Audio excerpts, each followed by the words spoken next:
Eh, Pagi ini saya mengucap syukur kalau saya bisa sharing firman lagi. Jadi topik salvation ini adalah merupakan bagian dari kita semua sebagai murid-murid Tuhan Yesus ataupun sebagai umat-umat yang telah diredeem, telah ditebus, ya. Tapi saya percaya bahwa kita adalah anak-anak yang sudah ditebus olehnya. Oleh sebab itu, kita juga beroleh kesempatan untuk bisa beroleh kerajaan surga. Memang itulah tujuannya, bahwa eh, kita hidup di dunia ini, kalau bukan untuk kekekalan nantinya, kita akan sia-sia semuanya. Ini merupakan bagian dari doktrin ya, doktrin iman kita sebagai pengikut Kristus. Mungkin dari berbagai aliran ada sedikit berbeda. Nah, saya nggak mengerti, kita nggak berbicara dari denominasi mana, tapi yang jelas satu hal yang pasti, baik secara eh, Alkitab ataupun pengajaran-pengajaran, bahwa Tuhan Yesus mati di kayu salib. Itu fakta yang kita nggak bisa menghindari, kita juga nggak bisa mengatakan bahwa enggak, dia nggak disalib. Ya, jadi salvation ini kaitannya dengan sejarah faktual dan secara konsep teologi. Ya, kalau Bapak Ibu melihat di sini, kenapa ada kaitannya dengan Romans Road? Jalan Romans ini adalah kitab kitab Roma. Jadi kitab Roma itu banyak membahas tentang keselamatan, merupakan satu hal yang kita perlukan untuk kita bisa hidup holy, hidup kudus sampai saatnya Tuhan Yesus datang yang kedua kali. Ya, jadi ada berbagai macam eh, orang mengatakan keselamatan itu udah percaya aja kepada Tuhan Yesus.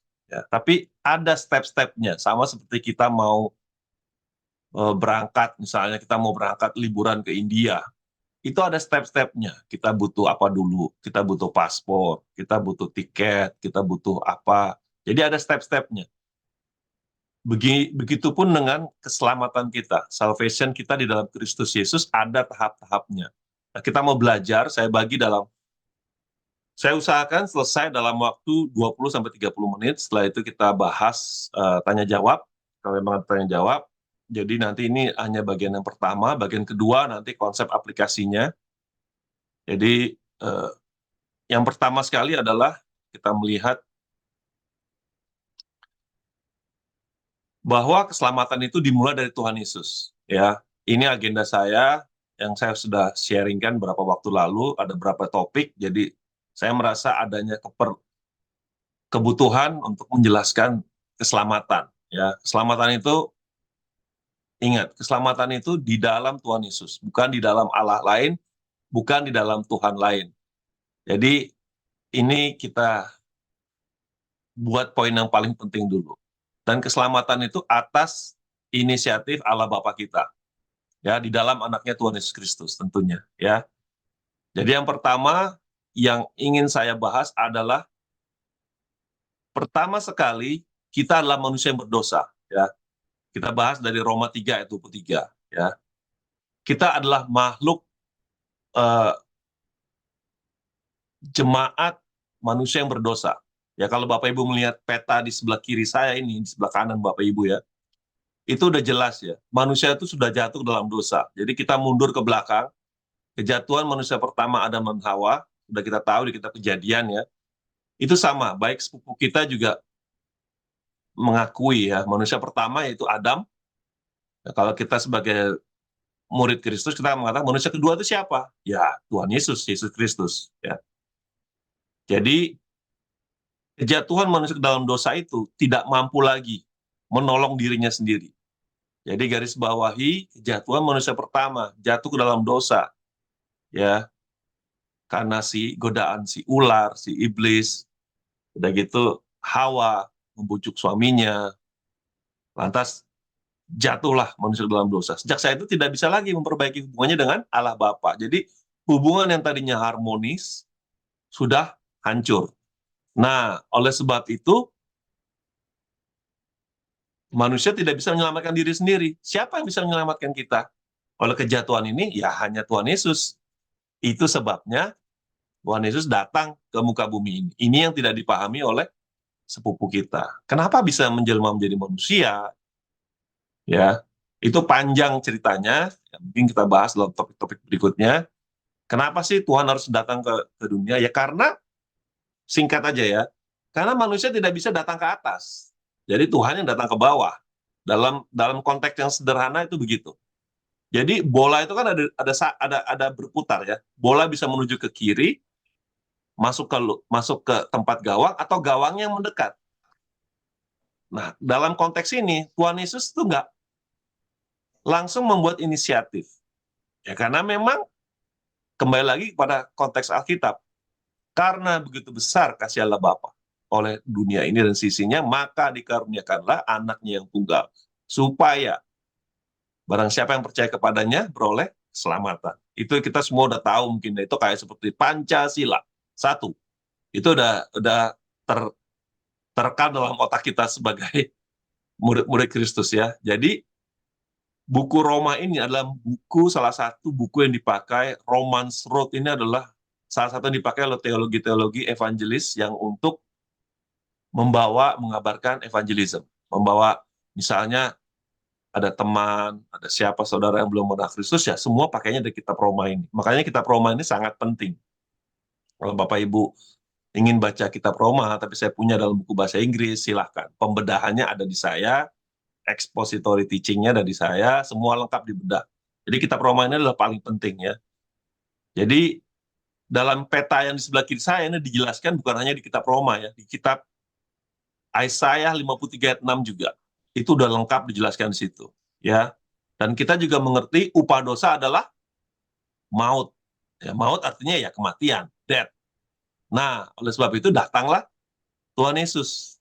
Gitu. Dan Tuhan Yesus tuh udah seperti gift, makanya dibilang seperti gift, seperti kado, seperti hadiah untuk umat manusia yang membangkang, rebellion against God. Ya. Jadi ini sangat simple sebetulnya. Tapi kalau tidak dipahami secara uh, Holy Spirit, secara panggilan dari Tuhan, kita kan selalu berdebat. Kenapa, kenapa, kenapa, kenapa. Tapi tidak ada kenapa-kenapa. Itu adalah seperti kita memberikan kado kepada orang. Kenapa ya kok saya dapat kado seperti ini? Tidak ada kenapa-kenapa, Bu. Saya hanya ingin ngasih Ibu hadiah. Gitu. Tidak ada embel-embel, oh nanti Ibu harus ikut pemilu, pilih ini. Nggak ada. Tuhan Yesus datang ke dunia untuk tidak ada embel-embel, tidak ada motivasi apapun, hanya memberikan keselamatan kepada kamu, kepada kalian semua. Dan hebatnya lagi, bukan hanya kepada umat Kristiani saja. Semua manusia, all mankind. Garis bawahi ya, all mankind. Jadi ini sangat penting, karena ada sebagian orang bilang, oh hanya untuk bangsa Israel, oh hanya untuk bangsa, no. It's all mankind. Ya. Nah, kenapa kita perlu keselamatan? Karena manusia nggak berdaya, manusia nggak tahu arah tujuannya kemana. Ya, karena dengan dosa-dosa, kedegilan, ketamakan, semuanya ada di dalam hati manusia. Ya, bagaimana Tuhan menyediakan salvation? Ya, oleh karena anaknya Tuhan Yesus Kristus itu. Ya, kadang konsep anaknya aja tidak dimengerti oleh sebagian saudara-saudara kita. Makanya penting artinya kita memahami doktrin lagi nih. Doktrin apa? Doktrin Tritunggal. Ya, tadi udah doktrin keselamatan nih, doktrin Tritunggal. Jadi bagaimana sih supaya kita menerima keselamatan dengan baik, konsep ini dengan baik, sehingga kita bisa melakukannya ya dalam kehidupan kita sehari-hari sampai hari kedatangannya, sampai Maranatha. Ya, apa tujuan akhir dari keselamatan ini? Ya hidup yang kekal tentunya ya. Nah, kita bahas sama-sama dari Roma 3:23 ya. For all have sinned and come short of the glory of God. We have all sinned. Jadi kita semua adalah sudah berdosa. Ya. Dalam bahasa Indonesianya, karena semua orang telah berbuat dosa dan telah kehilangan kemuliaan Allah. Ya. Underline kehilangan kemuliaan Allah. Artinya apa? Artinya kita udah nggak ada lagi, udah nggak selevel lah kalau bahasa Indonesianya. Udah nggak ada apa-apanya lah. Karena kita udah berbuat dosa, istilahnya udah cacat. Ibarat baju putih, kita kena cacat, udah nggak bisa dipakai lagi gitu loh. Baju putihnya udah kena noda hitam. Gitu loh. Begitupun dengan dosa kita. Jadi kalau ada banyak, saya pernah dengar almarhum Big Man Sirait pernah pernah cerita, bagaimana ya kalau seandainya manusia pertama Adam itu tidak jatuh dalam dosa, apa yang terjadi pada manusia? Wah, itu luar biasa, saya bilang. Saya masih ingat, saya masih di SMA di Jakarta, saya sempat bilang sama dia, oh itu luar biasa, Pak Sirait, Pak Big Man. Kenapa? Artinya manusia itu kan segambar dan serupa dengan Allah Bapa kita. Artinya kita tuh levelnya sama dengan dia. Karena kita diciptakan sama, serupa dan segambar dengan dia. Tapi karena kita jatuh dalam dosa, ya udahlah, udah nggak ada apa-apanya lagi, udah cacat istilahnya gitu. Dan dalam bahasa Inggris reference yang saya baca dari mulai C.S. Lewis, Charles Spurgeon, ya, kita melakukan apapun tetap kita nggak bisa menyenangkan Tuhan. Istilahnya mau kita kasih apapun kepada Tuhan, Tuhan tetap nggak happy dengan kita. Ya karena kita udah melakukan dosa, ya. Dan garis bawahi, satu pun tidak ada yang benar, satu pun tidak ada yang suci, satu pun tidak ada yang holy. Ya, sejak kejatuhan Adam dan Hawa itulah manusia itu telah berdosa semuanya. Ya, mulai dari yang pertama dan Hawa sampai manusia, sampai mulai dari Abraham, Isaac, Jacob, semua. Dari kita mulai dari Old Testament perjanjian lama ya, semua sampai Tuhan Yesus datang ke bumi ini. Ya, jadi there is no one innocent, gak ada yang nggak bersalah. Bahasa Inggris itu bagus ya kalau ngomong innocent. Innocent artinya apa? Innocent tuh pasang muka pilon, nggak berdosa, suci. Ya, kalau kita melempar batu sembunyi tangan, kita pura-pura. Siapa ya? Saya nggak ngelempar batu. Nah, itu innocent. Pura-pura muka-muka polos, tapi ternyata kita juga berdosa. Gitu. Ya, ini sangat penting ya. Jadi kalau Bapak Ibu mau baca, silakan deh. Saya buka forum, mungkin Pak Tonggam Pasaribu mau baca, atau siapa, Pak Victor Utajulo, atau siapa yang mau baca. Kita baca Roma 3, 10-18. Itu memberikan gambaran yang jelas. Siapapun yang mau baca, silakan langsung. Roma 3, 10-18. Itu detail yang jelas, kejahatan-kejahatan manusia dalam kehidupan kita sehari-hari. Roma 3, 10-18, silakan.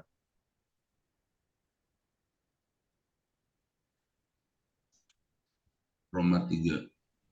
Ya. Roma 3 ayat 18 ya Pak? 10-18. 10-18. Ya, Demikian. pendek aja. Oke, baik Pak, sebentar. Seperti demikian firman Tuhan, seperti ada tertulis, tidak ada yang benar, seorang pun tidak. Tidak ada seorang pun yang berakal budi, tidak ada seorang pun yang mencari Allah. Semua orang telah menyeleweng, mereka semua tidak berguna. Tidak ada yang berbuat baik, seorang pun tidak. Kerongkongan mereka seperti kubur yang ternganga. Lidah mereka merayu-rayu, bibir mereka mengundang bisa. Mulut mereka penuh dengan sumpah serapah. Kaki mereka cepat untuk menumpahkan darah. Keruntuhan dan kebiasaan mereka tinggalkan di jalan mereka. Dan jalan damai tidak mereka kenal. Rasa takut kepada Allah tidak ada pada orang itu. Yang 19, tetapi kita tahu bahwa segala sesuatu yang tercantum dalam kitab Taurat ditujukan kepada mereka yang hidup di bawah hukum Taurat, supaya tersumbat setiap mulut dan seluruh dunia jatuh ke bawah hukuman Allah. Lanjut sampai 20 terakhir. 20 terakhir.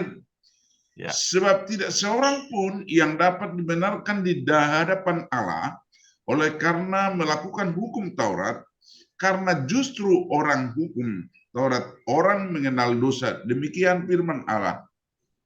Amin. Ya, ya, saya ulangi ya. Berarti benar kan? Sebaik-baiknya manusia berbuat baik, kalau kita mau cari muka sama Tuhan, kita udah nggak bisa lagi menyenangkan Dia. Ya, kejahatan manusia kita udah bicarakan dalam berbagai topik sebelum minggu-minggu lalu saya udah bicarakan juga ya. Apa yang dibenci Tuhan, dosa-dosa manusia kedagingan ya. Jadi semua itu udah di bawah kungkungan dosa. Gak ada yang benar. Firman Tuhan bilang apa? Satu pun tidak ada yang benar. Kalau firman Tuhan udah bilang tidak ada yang benar ya berarti udah nggak ada yang benar. Tidak ada yang berakal budi. Ya, walaupun pintar, semana pintar, tidak ada yang berakal budi. Tidak ada seorang pun yang mencari Allah. Ini yang paling menyedihkan. Jadi firman Tuhan ini merekord, mencatat bahwa nggak ada yang mencari Allah. Jadi semua mencari apa? Mencari kedagingan. Cari apa? Penyelewengan. Semua orang telah menyeleweng. Artinya apa? Mereka semua tidak berguna. Tidak ada yang berbuat baik. Seorang pun tidak. Coba underline garis itu. Seorang pun tidak.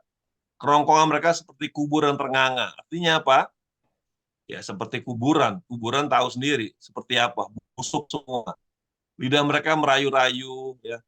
Bibir mereka mengandung bisa, racun. Ya. Sumpah serapah. Lihat. Mencaci maki lah. Berkata-kata jorok lah. Kaki mereka, iya. Lihat. Cepat untuk menumpahkan darah. Darah. Nah, keruntuhan dan kebinasaan tinggalkan jalan mereka. Jalan damai tidak mereka kenal. Jadi nggak ada jalan damai. Istilahnya maunya perang, berantem, ribut, baku hantam. Ya. Rasa takut kepada Allah tidak ada. Ya benar lah. Kita lihat kondisi sekarang juga sama. Nggak ada bedanya. Padahal Yesus Kristus sudah datang. Tapi kondisinya sama seperti zaman Old Testament, zaman perjanjian lama sebelum Yesus datang. Ya, semua jatuh pada hukuman Allah. Nah, underline dari sini. Tidak ada seorang pun dapat digunakan di hadapan Allah oleh karena melakukan hukum Taurat. Nah, ini. Karena justru oleh hukum Taurat, orang mana dosa. Orang seringkali bilang kan, kalau kita paham hukum Taurat, enggak. Padahal salah. Konsepnya apa? Hukum Taurat itu cuma 10. Kalau Bapak Ibu perhatikan, banyak hukum-hukum lain. Tapi sebagus-bagusnya hukum itu diciptakan, mau sampai 1.000, 1 juta hukum, aturan, pelanggaran, tetap kalau manusianya memang suka menyeleweng, suka melanggar, dia akan melanggar gitu. Ya, jadi kita sering dengar kan pepatah kan, hukum dibuat untuk apa? Akhirnya orang melanggar kan. Makanya dibilang kalau kita sebaik-baiknya kita, pasti nggak ada yang bisa melakukan hukum Taurat itu. Makanya Tuhan Yesus bilang, apakah kamu pernah membunuh? Ya mungkin bunuh manusia enggak. Tapi bunuh apa? Bunuh binatang, bunuh apa? Pernah berbohong? Ya adalah bohong-bohong kecil. Ya, bohong-bohong kecil, bohong besar sama aja. Ya, curi. Ya pasti pernah mencuri, mau sedikit, mau kecil, mau banyak. Mau curinya ayam cuman atau telurnya ayam, atau mau curinya 1 triliun dolar, sama aja mencuri juga.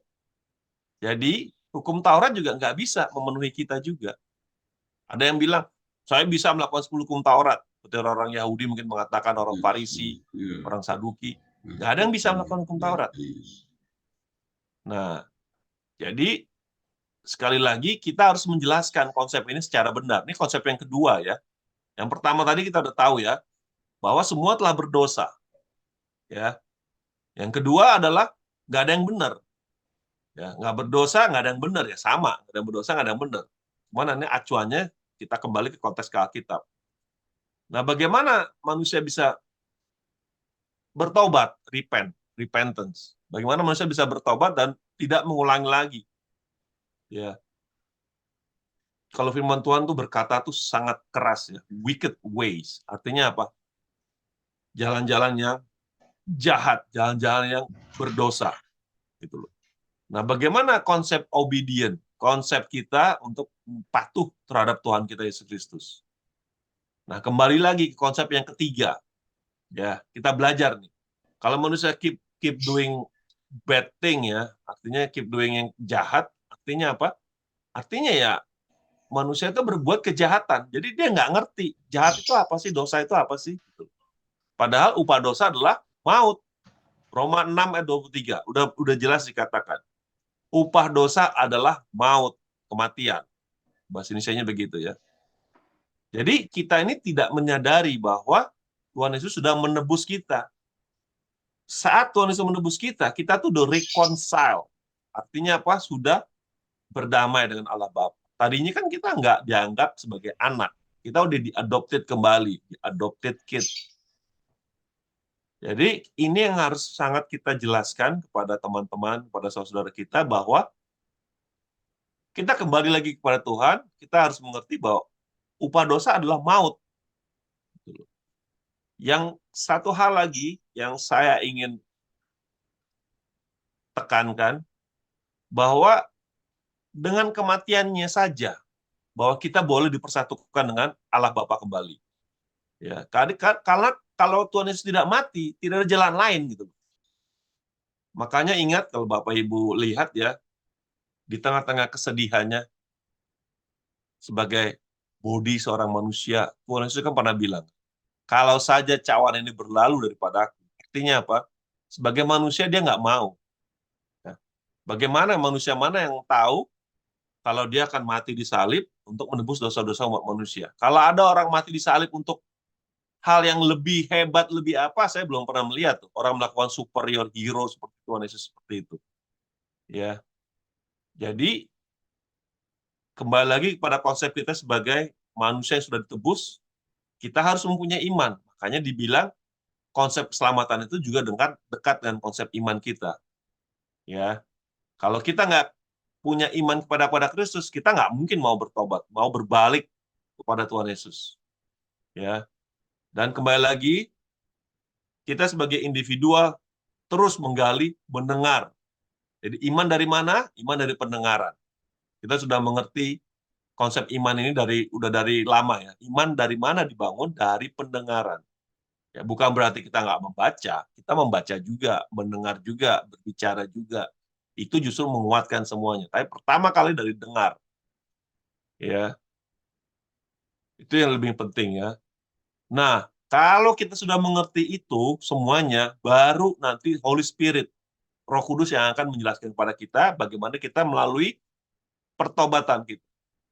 Jadi pertobatan adalah salah satu doktrin juga, repentance. Jadi merupakan satu pertobatan yang sejati. Artinya, sekali sudah bertobat, ya selamanya kita akan bertobat. Jadi jangan sampai lagi ada yang bertobat tapi bermain-main. Artinya ya kembali lagi, tenggelam lagi dalam dosa, datang lagi dalam dosa gitu loh. Ya. Nah, yang berikutnya, setelah kita sudah tahu itu semua, kita terus menyadari juga bahwa ini bukan artinya bukan percuma. Jadi kita jangan bermain-main, jangan menganggap ini light. Ingat, Yesus datang hanya untuk sekali. Penebusan itu hanya sekali. Mati di kayu salib hanya sekali. Nggak mungkin mau mati berkali-kali. Ya. Nah, pertobatan itu boleh berkali-kali. Repentance is every day. Jadi ada orang yang bilang repentance hanya sekali. Pengertian yang saya dapat, repentance itu, pertobatan itu setiap saat. Setiap saat, setiap saat, setiap saat, setiap saat. Tapi bukan berarti seperti saudara kita Katolik, ya kalau mereka pertobatan, mungkin mereka pengakuan dosa harus dengan Father, dengan Romonya. Kita langsung menuju ke atas, langsung menuju ke salib, ke Tuhan Yesus. Ya. Jadi jangan mentang-mentang ini free gift, kita nganggapnya, oh kita bisa kapan aja kembali kepada Tuhan. Salah ya, no way. Ya. Penebusan hanya sekali. Ya, tapi pertobatan kita boleh kita ulangi, tapi jangan berbuat main-main. Ingat, Tuhan Yesus melihat motivasi kita. Jadi kalau kita sudah kecebur sumur sekali, masa kita mau kecebur sumur beberapa kali? Mungkin nggak logikanya begitu. Kan nggak. Ya, kambing aja sekali jatuh. Nggak mungkin kambing mau jatuh ke tempat yang sama berkali-kali. No way. Ya.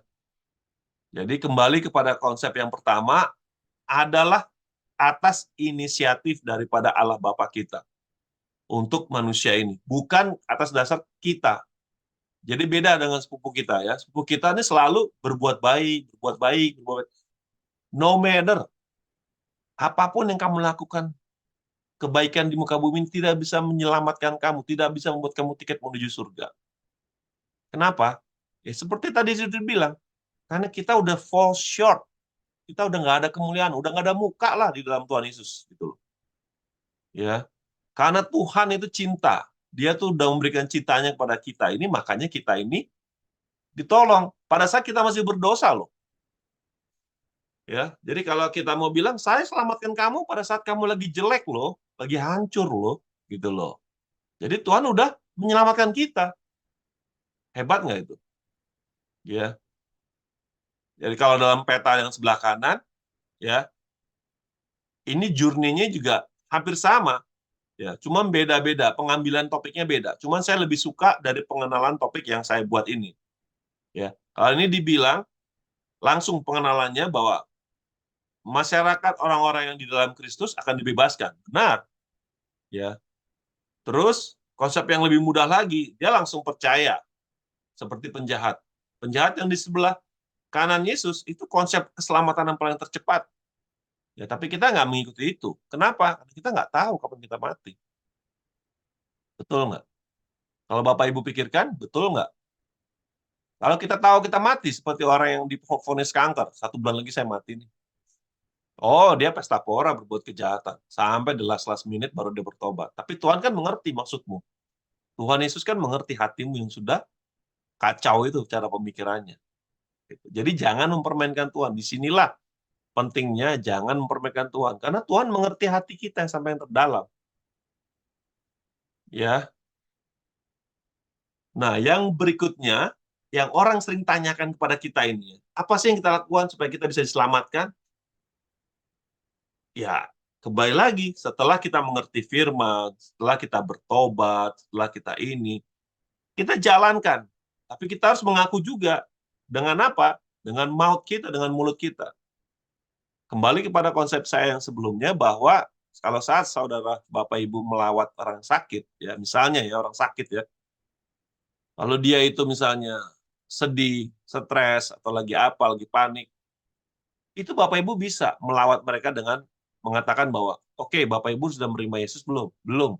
Kalau belum menerima Yesus, ayo kita berdoa bersama dengan saya. Doanya gimana? Ya itu tadi.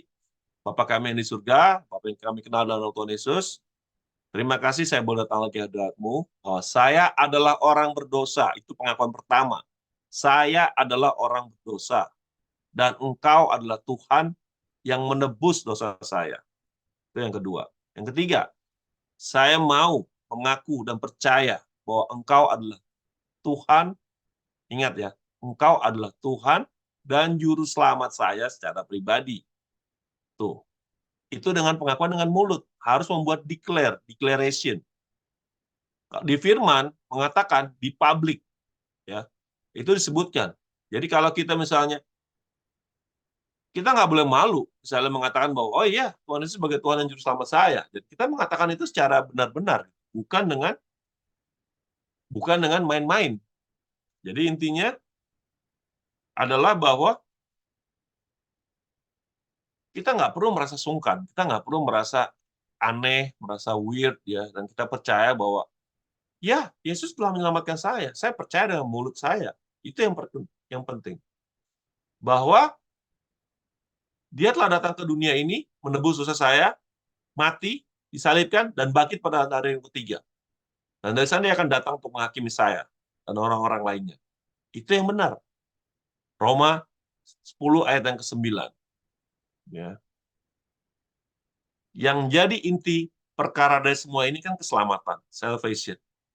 Semua orang ya yang mengaku percaya dengan bibir dan mulut tadi, semua akan diselamatkan. Jadi jangan heran kalau kita melihat misalnya ada yang bertobat, oh semua yang bertobat, Tuhan Yesus selamatkan saya. Tapi ingat juga, Tuhan Yesus juga melihat hati kita masing-masing. Apakah kita benar memanggil dia tidak dengan main-main? Ada banyak orang yang berpanggil menyeru-nyerukan nama Allah Bapa, tapi hatinya nggak ke dia. Itu yang dibilang, enyahlah engkau. Di mana pada saat dia lagi di dunia, dia nggak ada pandangannya, dia nggak ada perhatiannya. Tapi kalau giliran dia kesulitan, giliran dia mau mati, baru dia teriak-teriak. Ya. Nah ini yang di sebelah kanan saya, ini guidance-nya. Ya. Jadi proses keselamatan itu dari mulai pendengaran, saya bilang tadi, ya. Bapak Ibu bisa catat, dari kitab Roma 10, 13-17, dari kitab Yohanes 6, ayat 4 dan 5, 45, dari kitab Wahyu 1, ayat yang ketiga. Terus percaya. Apa yang dipercaya? Percaya. Satu lagi. inti kepercayaan kita adalah bahwa Yesus adalah Tuhan dan Juru Selamat secara pribadi. Yesus datang ke dunia menyelamatkan kita semua orang-orang berdosa. Ya, percaya itu gak gampang. Ya, percaya itu butuh bukti kan. Nah, justru itu hebatnya iman Kristen itu. Kita nggak ngerti nih sejarah dulu, tapi kita percayalah bahwa Tuhan Yesus memang ada dalam sejarah. Jadi bukan main-main. Ada saksi, ada testimoni, ada bukti artifacts. Ya, jadi kisah Yesus mati di kayu salib itu ada, darahnya bahkan diteliti kromosomnya itu. Ya, oleh ahli blood. Apakah benar nih darah Yesus? Ada, dan kromosomnya itu sangat aneh. Nggak pernah ada manusia punya kromosom darah seperti itu. Ya, setelah melalui dengar, percaya, pertobatan, confess secara mulut, dibaptis. Nah, ini akan kita bahas 2 minggu atau 3 minggu mendatang. Saya diskusi dulu dengan Pak Surbakti waktunya kapan yang ada. Soalnya saya juga harus ngatur waktu saya, di mana saya juga nggak nggak telat seperti hari ini ya. Jadi setelah itu live godly. Artinya apa? Berjalan hidup sesuai dengan kebenaran firman.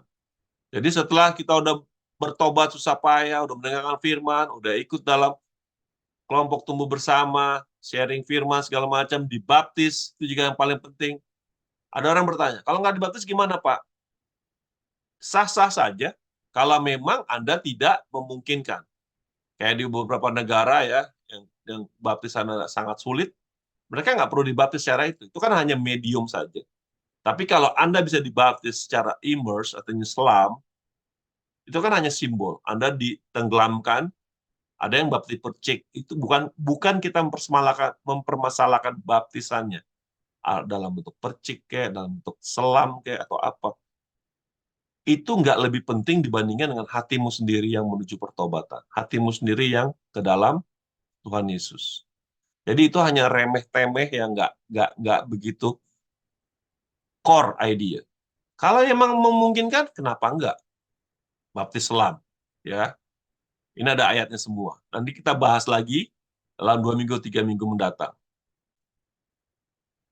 Oke, sekian. Terima kasih sekali lagi. Tuhan Yesus memberkati. Semoga menjadi berkat buat Bapak Ibu sekalian. Tuhan Yesus memberkati.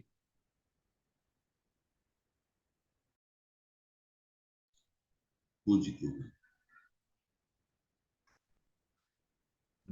Dia Baik, terima kasih hambanya yang sudah menyampaikan firman Tuhan. Ditutup dulu dengan doa, Pak. Silakan. Nah, tadi pertanyaan tadi dari Bapak Sunian menambah waktu, ya kalau Pak Tesan dan bisa tanggal 14 Februari, kita berikan kesempatan Pak, bisa saja tambahan dari yang sudah ada gitu. Boleh bertanya nggak, Pak? Boleh, silakan Pak. Silakan Pak Victor. Ya, Pak, saya terima kasih atas khotbahnya tadi, bagus sekali. Ada satu yang menjadi pertanyaan saya, Pak. Bapak bilang bahwa penebusan sekali tetapi pertobatan setiap hari, Pak. Nah, mengenai ini, ada yang bilang bahwa karena Yesus sudah mati di kayu salib, maka kita tidak perlu selalu berdoa untuk meminta pertobatan. Menurut Bapak bagaimana dengan ajaran seperti ini, Pak? Terima kasih, Pak. Iya, saya juga terima kasih Pak Victor. Iya, saya juga sering dengar ya, kalau kita nggak perlu minta ampun sama Tuhan. Sebenarnya kalau kita lihat konsep ini, kita kembali lagi ke konsep doa Bapa kami. Ya, coba aja lihat doa Bapa kami. Ampunilah kami. Ya, selalu kan bilang kan, ampunilah kami. Itu sebenarnya juga sama. Ampunilah saya, Bapa. Ampunilah saya, Tuhan. Gitu. Simpelnya begitu. Kalau ada orang yang bilang nggak perlu minta ampun, ya itu bahasanya ya suka-suka dia lah. Kalau dia nggak mau minta ampun sama Tuhan, ya itu urusannya dia sendiri lah. Kalau saya masih. Kenapa? Karena kadang tanpa saya sadari, pikiran saya juga suka jahat. Gitu loh. Pikiran ini kan nggak ada yang bisa mengendalikan. Kadang saya berpikir ya kalau bahasa teman-teman kita suka suuzon lah, suka negatif lah. Itu jahat loh. Pikiran negatif itu jahat loh. Walaupun kita belum melakukannya loh ya. Kita mikir nih, palak kali kawan ini satu. Misalnya kita mikir gitu, kok dia kok jahat kali ya. Padahal dia nggak jahat gitu loh. Cuman pikiran kita ini yang suka menuduh dia jahat. Maksudnya dia baik, cuman kita melihatnya kayaknya dia berbuat jahat. Padahal enggak. Dia bermaksud menolong temannya, tapi kita melihat dari jauh seolah-olah jahat. Gitu. Itu kita udah berdosa. Artinya apa? Kita udah suuzon, sudah berpikir negatif tentang orang lain. Itu contoh ya. Apakah kita nggak berdosa itu? Berdosa itu. Kita ngelihat cewek cantik misalnya, wih cantik kali nih gitu. Nah, itu jadi udah berdosa. Walaupun kita bilang, oh saya nggak ngapa-ngapain kok. Ya tapi kan sudah pikiranmu udah kemana-mana gitu. Ya misalnya begitu. Ya kembali lagi ke pertanyaan Pak Victor. Kalau saya pribadi, saya tetap ya bahkan mungkin kadang sama pasangan saya pun saya bilang, kalau mungkin mau tidur kalau masih ingat, kalau saya nggak teler-teler banget, ya mohon maaf lah kalau ada kesalahan hari ini yang saya nggak sadari. Yang saya sadari ya udah pastilah minta maaf. Contohnya begitulah, ya kasarnya gitulah. Kalau kau udah nonjok orang, udah mukul orang, masa sih kita nggak minta maaf? Kan nggak mungkin kan. Orang kan marah kan. Ya, ya mungkin silakan ada yang lain mau menanggapi. Itu hanya pandangan saya pribadi. Nah, kalau seperti itu, Pak, misalkan nih, saya sudah maki-maki Pak Tesa nih, contohnya ya. Berarti saya kan salah dengan Pak Tesa, Pak. Itu berarti saya bersalah dengan Pak Tesa, saya berdosa dengan Tuhan, begitu ya. Nah, itu Ya, berarti saya harus minta maaf dengan Pak Tesa, minta ampun sama Tuhan, begitu. iya. Nah, Tuh, sebenarnya bagus loh. Sepupu kita itu bagus loh. Cuma sayangnya dia pada saat Idul Fitri aja. Minal aidin wal faizin. Harusnya setiap saat. Kalau kita kenal ya, setiap saat. Ya setiap saat kemana sih teman-teman kantor, 8 jam loh. Teman-teman kantor itu. Terus sama keluarga, sama anak, sama pasangan. Ya, gitu. Itu aja contoh yang sederhana lah sebenarnya. Di mana kita berkumpul lah. Atau kita juga punya pandangan jahat nih tentang tokoh-tokoh politik yang sekarang kita lagi mikir, kenapa sih Pak Jokowi begini? Kenapa sih Bu Mega begini? Nah, mungkin dia nggak begitu, tapi kita aja yang jahat. Menyalahkan Pak Jokowi, menyalahkan Bu Mega, menyalahkan Pak Prabowo, ya kan? Nah, itulah kadang-kadang pikiran nggak ada yang bisa mengontrol.